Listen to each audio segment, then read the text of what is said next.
If I can have your attention here in the media center, we are joined by Matt Kenseth, driver of the number 20 Dollar General Toyota for Joe Gibbs Racing, who will now start on the pole for Sunday's AAA 400.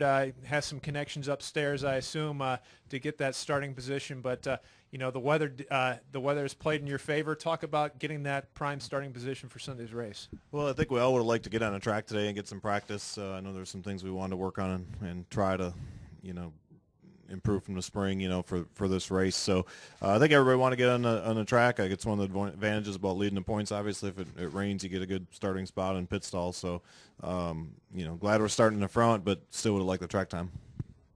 Good deal. We'll open the floor to questions. Please raise your hand. We'll get a wireless microphone to you. We'll start with Kenny Bruce.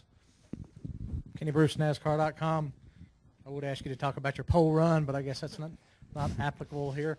Hey, outside of the plate tracks, are there any tracks that it makes more of a difference as far as track time before the actual race, that it would be more important for you guys to be on the track? And is Dover one of those?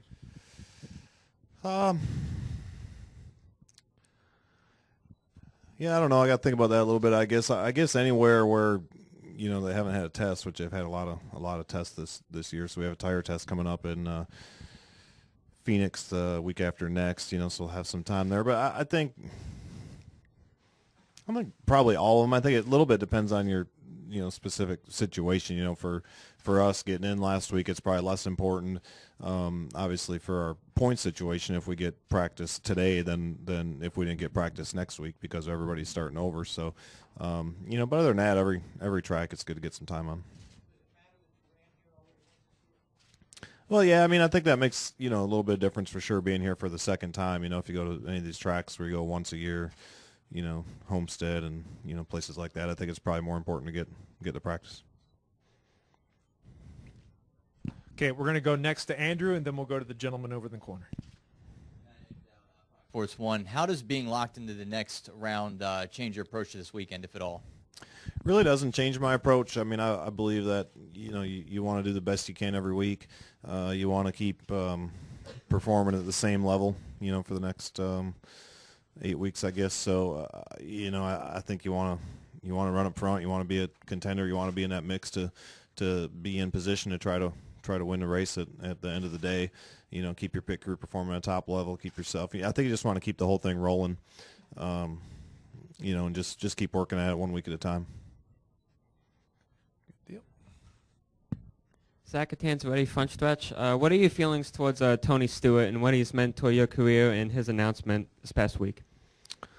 Yeah, Tony, is one of the most, if not the most talented race car driver I think you could ever see. So he's a guy who can win on win anywhere, and certainly has had a very successful and colorful and fun career to watch.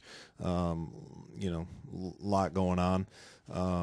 So anyway, I think whenever you have a legend that ends up retiring, and he's a driver as popular as Jeff and Tony and things like that, you always start think about all the things you watched or maybe raced against him, and some of the things he's done, and certainly I think the sport will miss him. Any more questions for Matt Kenseth? Well, Matt, the rest of the day is yours. I don't know how you plan to spend it. Hardest thing I did today was get out of bed. Thanks, guys. Take care.